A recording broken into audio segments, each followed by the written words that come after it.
Alright, hey guys, Pax here. In this video, we're going to be going over the top 5 best aged Pokemon cards in Pokemon Pocket. In other words, Pokemon cards that have aged rather gracefully as time goes on and continues to be meta prominent for the foreseeable future. A little disclaimer before I start the video. This list will only be focusing on non-promo Pokemon cards. As for trainer cards such as Cyrus and Mars, definitely be saving a video strictly focusing on them. Also, the cards that will be featured in this list will be cards that are 6 months or older. So if you're looking for something such as Suicune EX, Entei EX, those cards came out rather recently, so I will be excluding them from this list. If you guys are new to my channel, I really do consider if you like to subscribe. It really does help me out, especially as a small-time content creator. Really do like making these videos, and with that being said, I really hope you guys enjoy. And with the introduction out of the way, let's get right into the top 5. Alright, so in the number 5 slot, we have Rampardos. This card came out during Spacetime Smackdown, January 29th, 2025. The second major booster set aside from Genetic Apex. And this card is basically the heart of the fighting type archetype. The majority of decks that use fighting type energy run this card because this card is an absolute monster. I really don't know what Dino was thinking when they released this, because it was just this card was monumental at the time. It was just an amazing nuke, only requires 1 energy, as you can see. And granted, you do take 50 damage after you knock out your opponent's Pokemon. You're getting amazing value, especially for a non-EX. And over time, this card just keeps getting better and better, because a couple months later, rare candies came in the game, as well as Lily. So Lily buffs this since it's a stage 2, and rare candy just makes this a lot faster to run. So even back in the day, especially when rank first came in, Rampardos was a monster even without rare candy. And with rare candy, it became far more consistent. Essentially, you could just get this guy out your second turn and just sweep your opponent. And again, after knocking your opponent's Pokemon out, you take 50 damage. But because of Lily healing 60 HP to a stage 2, this Pokemon just gets automatically healed, going back to 150 HP, making this card so easy to run. I feel like the hardest thing about this card is getting it out. Keep in mind, the basic is a fossil Pokemon, meaning that you cannot get this card's basic Pokemon from a Pokeball, but even then, Head Smash only requiring 1 energy is amazing, because ideally for this card, in most circumstances, you want to get this card out towards your late game. And given that the attack only requires 1 energy, you can just focus on feeding your other Pokemon and then eventually sub it into this guy, not needing any build-up, no maintenance at all, just Head Smash. Your opponent's absolutely screwed. Amazing cleanup Pokemon. And nowadays, this video is coming out during the Mega Rising meta, and in this meta, they did release Hydreigon. I'm just gonna pull it up right here to the right. Very similar to Rampardos. However, the 2 main differences is 1, of course, different color archetypes, and 2, Rampardos may have better synergy compared to Hydreigon depending on the other cards that you are running in your deck. So let's say like Rampardos, Silvally, a very common pairing nowadays kind of fell off, but Silvally, Rampardos, if you run that deck, just running those 2 cards, just running those 2 Pokemon, you are guaranteed a Silvally your first turn. Skullfossil is considered an item card, not a basic Pokemon in your hand. This adds to the overall deck's consistency, making it so that you can get Silvally out a lot faster. And then of course, as I stated earlier, Rampardos comes in towards the late game to just sweep. And aside from Silvally, we have other pairings as well, such as Donphan EX and Rampardos. Donphan requires a bit of build-up to do max damage, and with that being said, this is perfect pairing with Rampardos, given that of course Rampardos' energy requirement is rather low. You could also run Rampardos with Hitmonchan EX, and granted, currently the fighting type archetype is kind of dead. If you're watching this like 6 months in the future, it might be just completely lively, you never know, but currently, from the time I'm recording this video, rather dead. I mean, Hitmonchan, again, talked about him a little bit, but in my opinion, he's not really that good, not that reliable, especially with how tanky Pokemon are nowadays. But you never know, they could add Mega Lucario. I mean, Lucario EX was kind of a disappointment. Non-EX Lucario was a lot better, but they could very much add either a colorless Pokemon or a fighting Pokemon that synergizes very well with this. And yeah, given that, I put this guy in number 5. In number 4, I'm kind of cheating here. I'm including 2 Pokemon for the number 4th slot, primarily because I feel like these 2 Pokemon are just very intertwined. And with that being said, number 4 goes to Darkrai and Giratina EX. Darkrai EX came out in January 29, 2025, of course, during the Spacetime Smackdown booster set. As for Giratina EX, came out a couple months later on March 27, 2025, acquirable in the Shining Revelry booster pack. And these 2 cards have been pretty much meta relevant ever since they came out. And on top of that, ever since Giratina EX came out, these 2 Pokemon have been intertwined. They just have such amazing synergy together that it's kind of insane. And even then, separate, they're just absolutely amazing in their own respective archetypes. More so with Giratina, because Giratina EX, this card's ability makes it so that Giratina can just generate passive psychic energy, making it so that this card can essentially be run in any color archetype deck. There are decks such as Giratina EX, Sylveon EX, Greninja that just look weird on paper, but they just work so well. And even nowadays with Giratina EX, I've seen some success running this card with like Indeedee, even with Meowscarada EX came out very recently, and it kind of shows how versatile Giratina EX kind of is. You can either play him very passively in your either in your bench or in your active to kind of act as a wall, especially if you're running a deck with a different energy type aside from Psychic. You can play him like that. However, if you're running this pure Psychic, Giratina EX gets out relatively fast. Just an absolute monster, getting a lot of value, especially if you pair cards such as Greninja and non-EX Greninja. You're able to do 150 damage, 170 if you attach red, and then 190 if you have type advantage. So I remember when this guy first came out, a lot of people didn't really like him. Like, they were like, okay, yeah, his ability, it doesn't seem that good, but as time goes on, it just continues to get better and better. As for Giratina EX, he's just been super goated just ever since he came out. So at first, when he first came out, a common pairing was with Weavile EX, and then nowadays, over 6 months later, amazing pairing with Darkrai EX is of course Absol, Mega Absol EX, doing an amazing amount of chip damage as well as disrupting your opponent when it comes to their hand with Mega Absol EX's attack ability, and also mentally. Yeah, you're definitely just disrupting your opponent mentally. They're gonna lose their mental. They're gonna just really hate you for playing Mega Absol and Darkrai EX because those two cards are such an amazing pairing, and it kind of shows again how good this card is. Like, this month, still good. Back in the day, amazing and just completely solid. And of course, when you pair two together, Darkrai EX and Giratina EX, yeah, you just get a monstrous duo. This deck has been dominating the meta for several months. Nowadays, slowly getting phased out. I feel like currently this meta is way too fast paced for these two to keep up together. But even separate, as you can see, they're still dominating the meta. And yeah, with that being said, Darkrai EX and Giratina EX are number 4th. Again, kind of cheating. Sorry for if you perceive this as clickbait. I mean, if you want, you can call this a top 6. But I just kind of wanted to keep it as a top 5. And it just feels fitting to pair these two together, even though they don't really work together. They're kind of like, they're having an on and off relationship. You never know, maybe in like 6 months from now, they add a very broken supporter or item card to make running these two cards a lot more viable again. In number 3, we have Magneton.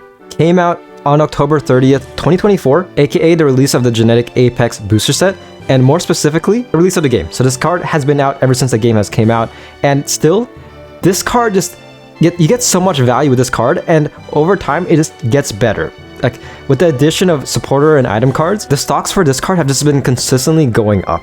And yeah, just an amazing card to invest in, of course. Definitely the best stage 1 when it comes to middle evolution Pokemon.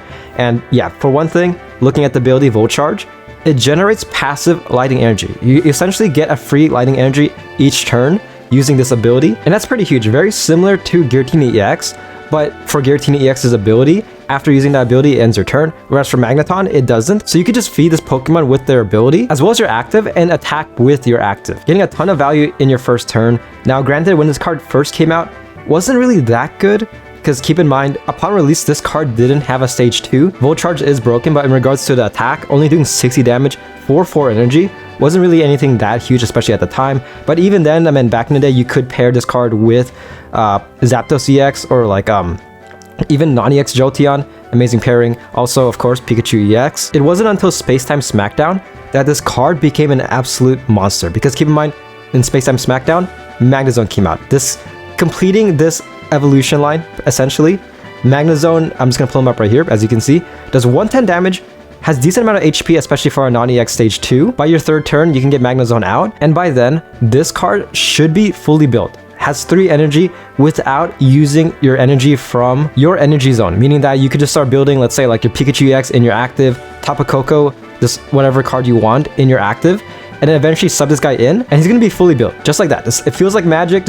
It feels just insane to use. It feels so satisfying to use Volt Charge, because you're just getting so much value, doing amazing damage, and depending on the stage of the game, you can just easily win using Magnezone. And keep in mind, Magnezone is a non-EX, and on top of that, as I said earlier, this card just keeps on getting better and better. So this, again, looking back at the timeline, so first, this card came out, was okay.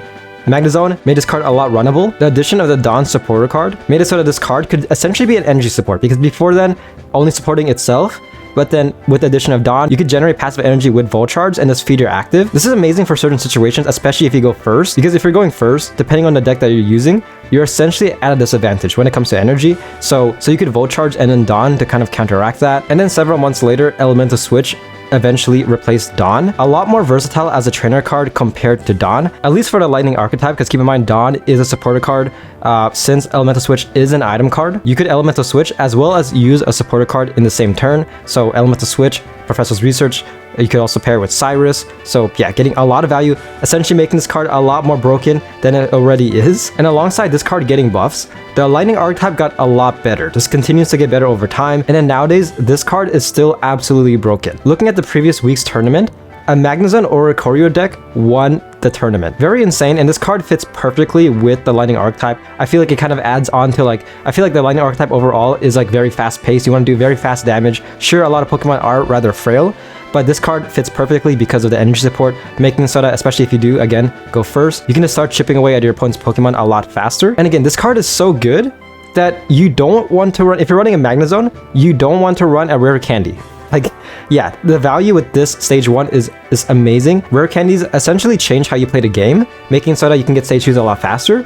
But for Magnezone, you could get Magnezone out a lot faster, but Magneton just gets so much value that like that running Rare Candies will definitely hinder your overall deck. And yeah, Magneton is number 3. Heading down to number 2, we have non-EX Greninja. This card came out on October 30th, 2025, and unlike Magneton, this card has always just been good and continues to get better over time. Just looking at all the Pokemon that was added later on, this card just continues to get better and better. It's kind of insane if you look at it, because Dina really did cook when making this non-EX. So yeah, looking at it, HP 120 stage 2, attack does 60 damage, only requires 2 energy, but the main drop for this is Water Shuriken.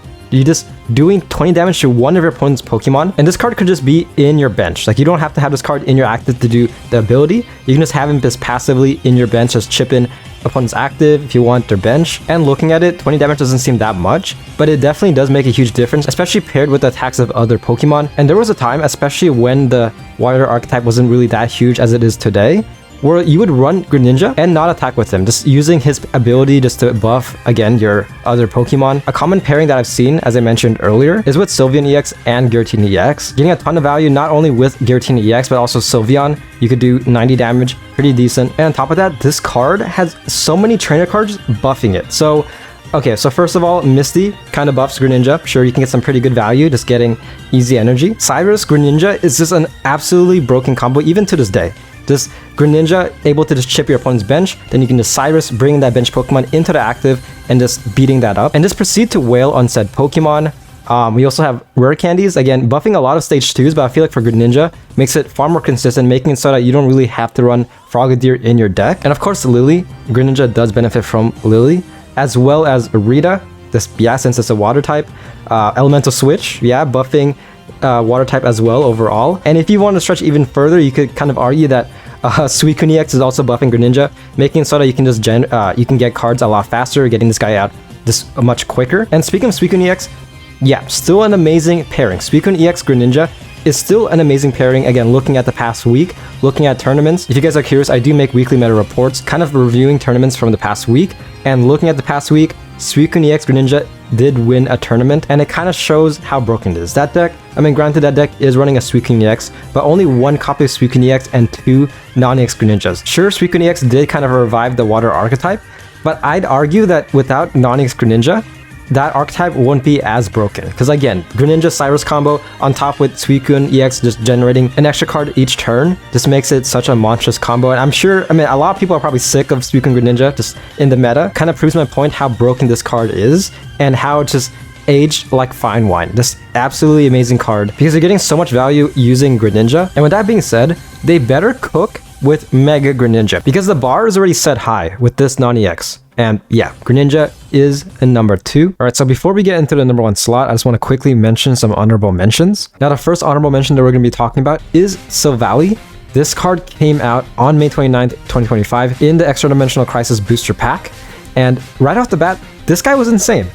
Yeah, just completely insane. And I'm just gonna, before I get into like how this card has aged, I just want to quickly say that like this card basically killed Lycanroc. The non-EX Lycanroc, I'm just going to pull up right here. I did talk more about this card in my top 5 cards that age poorly video, which I do suggest you guys watching if you guys haven't already. But this card was, looking at it, it's very similar. Both cards are very similar. And Lycanroc came out in Celestial Gardens. And then, yeah, next month we got Silvally, just completely destroying this insane power creep. I really don't know what Dina was thinking. Like, yeah, because Lycanroc looked pretty good, but then, of course, Silvally just came out and just, yeah, this monster, just an amazing non-EX, very solid, and has a very fun gimmick. This card, Brave Buddies, if you guys don't know, this card does 50 base damage, and 50 more if you played a supporter card that same turn. So 100 damage, and I mean, there's a lot of good supporter cards nowadays in the game, but on top with supporter cards, this card, this continues to get better as time goes on. So the main issue with this card is that going first, you're at a disadvantage. Ideally, you do want to go second so that your second turn you can attack. If you go first, then you're attacking your third turn if you do get Savali out. And a common pairing back in the day was with Rampardos. Another one which kind of counteracted going first was with Zeraora. However, if you flash forward a couple months later, during Wisdom of Sea and Sky, we got, of course, baby Pokemon, making this guy a lot more viable. Just coming back, and currently nowadays, they kind of fall off. I wouldn't be surprised that, like, let's say, like, in 6 months right now, they add, like, a very broken, like, Pokemon that synergizes very well with Savali, or a very broken supporter card. Only time will tell, but again, if you're watching this 6 months in advance, let us know in the past. Somehow, just if you're a time traveler, just comment down below that you are. Yes. Age like fine wine, and then nowadays, the wine is... It's hard to tell if it's good or bad. Yeah, only time will tell. Next honorable mention, we have Arceus EX from Triumphant Light, came out on February 28th, 2025. Similarly to Savali, upon release, this card was an absolute nightmare. Just, yeah, amazing. For one thing, the ability is pretty nice, as being not affected by special conditions. Doing a max damage of 130 was and still is relatively easy to achieve. And as a basic card, I feel like this card is just amazing because, for one thing, it's colorless, and another, since it's basic, it will get buffed by baby Pokemon. So when this guy first released, a huge pairing was with Dialga. Nowadays, it's with baby Pokemon such as basically any baby Pokemon you want. Pichu, Mantine, and even Magby, making so that this guy can get out relatively fast.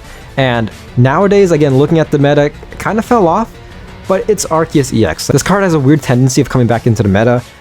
Yeah, so originally this guy was pretty huge in Triumphant Light, eventually fell off, then came back slightly, then fell off, then came back, and then fell off again. So you never know. Only time will tell if this guy will be somewhat meta relevant. But again, high potential because, yeah, it's colorless. I mean, you could also use Elima. Elima's also buffing this card, getting a ton of value. Also, I've been looking at this immersive Arceus EX art for like 5 minutes, and I just noticed, is this guy okay? Look at his thing, whatever the crown he has, and there's kind of like middle to lower torso. Is this guy comfortable? I know he's a god of Pokemon. He's probably immortal, but is he fine? Does that affect your like digestive system, like your intestines? Your crown just squeezing your stomach? Like, I never really noticed it until now. That looks painful. All right, proceeding down to number 1. Place your bets on who it will be. Kind of obvious. I mean, I feel like I'm missing this insanely broken and crucial Pokemon to this game. Basically revolutionized the game as we know it. But yeah, number 1 goes to Oricorio, the Nightmare Bird. This card came out during Celestial Guardians and has been essentially meta relevant ever since it came out. Like, not in the terms of like being good in the meta, more so that like it's a threat. So whenever you're making a deck, you always have to kind of think, especially nowadays and even then, is this deck Oricorio viable? This card's release caused mass hysteria for all EXs. So before, pre-Oricorio, it was a lawless land. Or EXs were just dominating the game. They could just roam around wherever they want until one day this Nightmare Bird walks into the town and he's like, I'm going to be a sheriff. This is going to be my town. And ever since then, he's been basically ruling the game because of his ability. His ability is absolutely insane. But let's just flash back upon this card's release. Now, although this Pokemon's ability is rather broken, when it first came out, it wasn't really that good, because flash forwarding back to Celestial Guardians, there weren't really any lightning type Pokemon that synergized well with Oricorio. You're most likely to see this card in non-lightning archetypes, such as, I've seen people pair this card with Giratina, as pretty much just being a wall, not attacking, not really unlocking its full potential, but still being an absolute wall nevertheless. It wasn't until a month later in the Extra Dimensional Crisis booster pack when they added cards that synergize much better with this Nightmare Bird. So looking at Extra Dimensional Crisis, that pack added Tapu Koko EX as well as Zeraora, essentially bringing lightning back into the map. Prior, it was kind of dead. I mean, sure, you could definitely run, like, there was definitely cards such as Magnezone, Magneton. Both Pikachu EXs were already out, but the addition of the lightning type cards in Extra Dimensional Crisis made lightning type just 10 times better. So getting Zeraora your first turn, you get a free energy in which you could don and just feed your active. In other words, if Oricorio is in your active slot, if you go first, it'll take you 3 turns until Oricorio can attack. However, with the addition of Zeraora, so again, coming back to the scenario, let's say you went first, it's your second turn, you have Oricorio in your active, Zeraora in your bench, and you have Dawn, because keep in mind, at that time, Elemental Switch wasn't out yet, you had Dawn in your hand, you would use Dawn to transfer the energy from Zeraora to Oricorio and just start attacking. And depending on your opponent's cards, that could be detrimental, just like fast-paced damage. And I feel like, again, as I mentioned earlier, I feel like lightning type kind of specializes on just like fast-paced damage, and then a couple months later, Oricorio got buffed yet again. Of course, as I mentioned, Elemental Switch. Yeah, just basically essentially replacing Dawn, at least for Lightning, Water, and Fire. So getting a lot of value, yeah, especially since it's an item card. And also Pichu. This kind of changed how you play Oricorio as well, because Pichu made it so that you could essentially run Oricorio in any color archetype. So I made a Mega Absol EX deck showcase recently, and in that, I used 2 copies of Oricorio and 2 copies of Pichu. In that deck, Pichu was essentially Oricorio's sidekick. We got Oricorio, the superhero, just the savior of all non-EXs, and then Pichu, just like kind of like Robin, just like chilling, also supporting and getting beat up. That's also, Robins are good at getting beat up. Yeah. So yeah, the addition of Elemental Switch and Pichu made Oricorio a lot more versatile and made it as prominent as it is today in the meta. Because yeah, it went from good card, but it doesn't really have a place in the game just yet, to having a solid place, and then current day just being everywhere. And yeah, I mean, depending, especially in the late game, like let's say like you're playing like this an EX, you have an EX out late game, that's your last card, that's your trump card, it's supposed to win you the game, but your opponent has 2 Oricorios.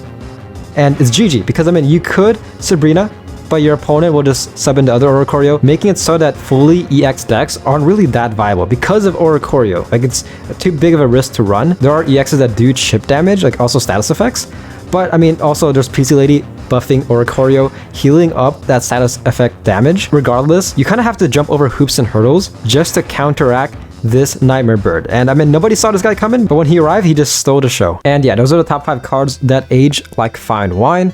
Let me know what you guys think in the comments below. Just please keep it civilized. Also, again, I appreciate it if you guys do like and subscribe. It really does help me out, especially as a small-time content creator. Really do like making these videos, so yeah, just any support will be greatly appreciated. Also, this is like my second time recording half this video. Yeah, I recorded half of this video. I really got into it, but after recording, I realized that my mic was muted. So yeah, please, liking and subscribing really does help me out mentally as well. But yeah, that's the video. Hope you guys did enjoy. I got some more top 5s planned out in the near future, on top with covering Pokemon Pocket news and content. And yeah, that's the video, guys. Hope you guys enjoyed, and I'll see you guys on the next one. Peace.